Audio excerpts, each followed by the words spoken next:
Welcome to Cosmic Eternity channel. This video marks the beginning of a journey that will awaken your spiritual awareness. It will reveal why every person chosen by God faces hidden challenges, demons that often appear disguised, even close to you. But before you confront these forces, you must first understand your identity in God. That's what we're exploring here. If you feel a connection to this message, stay with me until the end, because what you hear could transform the way you perceive your pain and, more importantly, your purpose. Being chosen by God does not promise an easy life. In fact, it often means the opposite. It means carrying a mission greater than yourself, a calling that may not yet be fully clear, but is already shaping who you are. The chosen endure deserts before miracles come. They are set apart before they are exalted, betrayed before they are recognized. Even without understanding why, the world around them begins to shift the moment they step onto the path of their promise. You may be experiencing isolation, rejection, doors closing, or people drifting away without explanation. Know this: it is not the end, it's the beginning. God is preparing you. He is setting the stage for your purpose, and this preparation often comes with pain. It hurts because the chosen must learn to trust God above everyone else. It hurts because the enemy has marked you and will attempt to attack through those nearest to you. The chosen are not perfect, but they are sensitive. They sense spiritual realities that the eyes cannot see. They perceive danger before it manifests, and for this reason, they often unsettle others. The world may see them as overly dramatic or intense, but God understands, for He is the one who placed this sensitivity within them. The calling of the chosen requires sacrifice, faith, courage, and above all, discernment. The closer you draw to your mission, the more the enemy will try to infiltrate. The greatest threat is rarely the obvious adversary. It is the one in disguise, pretending to support you while secretly working against you. If this message has touched your heart even slightly, take a moment to like this video, subscribe to the channel, and leave a comment saying, "I am chosen and standing strong." It strengthens our community and allows this word to reach more lives. Now consider this: often the harshest critics are those closest to you. Those who try to discourage, belittle, or discredit you are often the ones who walked with you for years. The chosen must accept a difficult yet liberating truth. Envy rarely comes from strangers, it dwells nearby. Since biblical times, the greatest pain of the chosen has often come from within their own circle. Cain killed Abel out of jealousy. Joseph's brothers threw him into a pit. Moses faced doubt from his own family. David was scorned by his brothers before defeating Goliath. Jesus was betrayed by someone who shared his table. Envy cannot tolerate the light of the chosen, because the chosen do not need to force or flaunt themselves. They simply carry a presence that unsettles. God's presence within them speaks louder than any words, and the enemy notices. But the enemy rarely acts through strangers. More often, he works through those who know your steps, those with access to your life. You've likely experienced moments of trust where someone you confided in tried to undermine or mock you. It hurts because the chosen feel deeply they are not made of stone. They cry, they suffer, but they also learn. They learn that not every smile is genuine, not every support is true, and not every approach comes from God. Here lies the key. The chosen cannot hold on to bitterness, but must cultivate discernment. The enemy uses envy to wound, confuse, and stall progress. If you are spiritually alert, you will notice shifts in your environment, a heaviness in energy, an unspoken tension. Close envy is dangerous because it disguises itself as concern. Someone may say, "I just want what's best for you," while secretly wishing you fail. The chosen must remain aware, not paranoid, but spiritually guarded, because those carrying great promises require double protection. And if you recall people who drifted away, changed without reason, avoided you or spoke against you, understand this. It is not coincidence. It is a spiritual reaction to the mission you carry.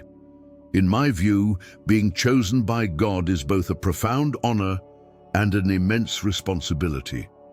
I truly believe that this calling isn't about living an easy life. It's about carrying a purpose that is greater than ourselves, even when we don't fully understand it yet. The struggles, the isolation, the betrayal by people we trust, they aren't signs of failure or punishment. On the contrary, I see them as part of God's preparation, shaping us, strengthening us, and teaching us to rely on Him above anyone else. I've realized that the closest people in our lives can sometimes become the most unexpected sources of envy or opposition, not because they are evil, but because the light we carry as chosen ones naturally provokes discomfort. This has taught me that discernment is essential, not as a way to distrust everyone, but to protect our spirit and stay aligned with God's purpose. Most importantly, I believe that the mission of the chosen requires sensitivity, courage, and faith. It's not about perfection, it's about being aware, learning from every hardship, and trusting that each trial is molding us for something far greater than we can imagine. To me, understanding this has changed how I see my challenges, my pain, and my path.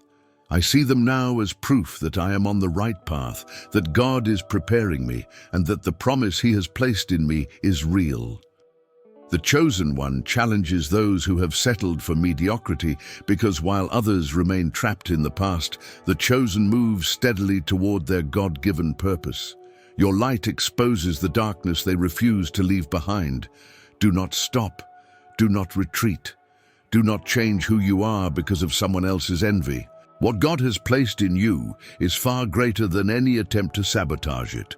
Just as Joseph's pit didn't prevent the palace, Judas' betrayal didn't stop the cross, and the cross didn't prevent the resurrection, your path cannot be halted by envy or deceit.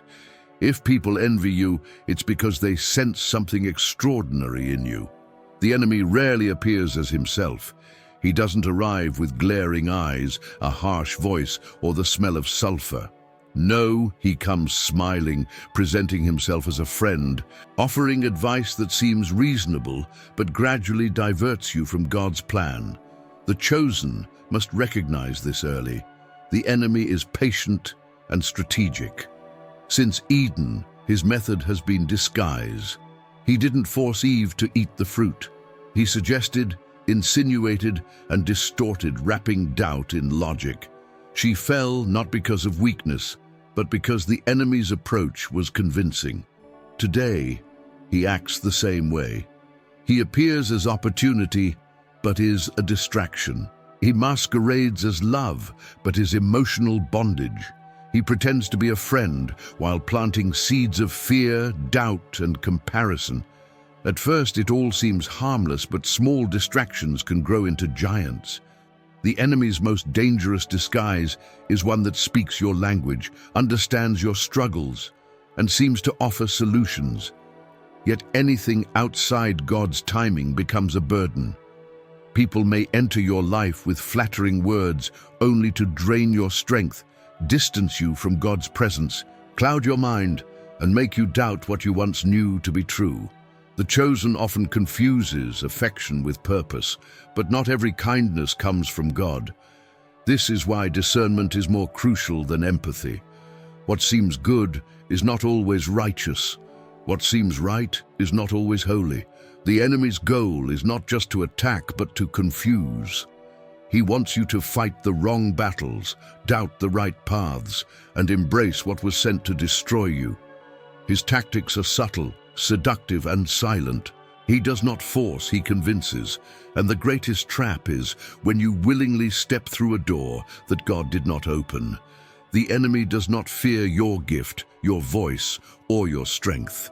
He fears the moment you awaken spiritually and begin to see the disguises. Once the chosen understands the game, everything changes. You stop acting on impulse and start moving by revelation. Not every attack is visible, and not every battle sounds like clashing swords. The most dangerous attacks happen in the soul. Have you ever woken feeling fine, only to be overwhelmed by inexplicable sadness? Felt a heaviness in your chest, a fatigue that isn't physical, a void nothing seems to fill? That is spiritual warfare, where the enemy targets the chosen, because if he harms your soul, he stalls your purpose. By planting doubt, resentment, fear, or anxiety, he doesn't even need to touch your body. You sabotage yourself. The enemy knows exactly where you're vulnerable. A word from childhood that still hurts, a comparison that makes you feel inadequate, a lingering guilt that blocks prayer. These are attacks on the soul. The chosen feel deeply, they sense more than they speak. They discern more than they explain. This sensitivity is not weakness, it is central to their calling. Only those who feel can heal. Only those who understand pain can comfort others. But the enemy wants to turn this gift against you, trapping you in confusion, emotional turmoil, and instability, preventing you from walking a straight path. The chosen must guard their soul. Watch what you hear, what you watch, what you allow into your heart. Not every wound comes from actions, many are born from words. The enemy knows that one wrong word can contaminate an entire promise. But here is the secret. The same God who chose you wants to heal your soul. He did not call you only to conquer external battles. He wants to restore your inner wars. A healed soul hears God with clarity. A peaceful soul cannot be easily manipulated. And a strengthened soul becomes unstoppable. From my spiritual perspective, I see now that being chosen by God is not about avoiding pain or difficulty. It is about learning to walk with awareness and discernment in the midst of life's challenges. The struggles, betrayals, and subtle attacks we face are not signs of failure, but part of God's refining process, shaping our souls and preparing us for our purpose. I understand that the enemy works in disguise, often through people or situations that appear harmless, and that discernment is essential to navigate these spiritual battles. I realize that sensitivity, which can feel like vulnerability, is actually a gift. It allows me to sense truth, experience God more deeply, and minister to others from a place of real understanding. My awareness now tells me that guarding my soul, trusting God, and moving according to His timing is far more powerful than reacting to every attack or influence. The closer I walk with God and the more I embrace my calling, the more clarity I gain and the stronger I become. In the end, I see that a healed, discerning, and strengthened soul is truly unstoppable, and that every challenge I face is a step toward fulfilling the purpose God has placed in me.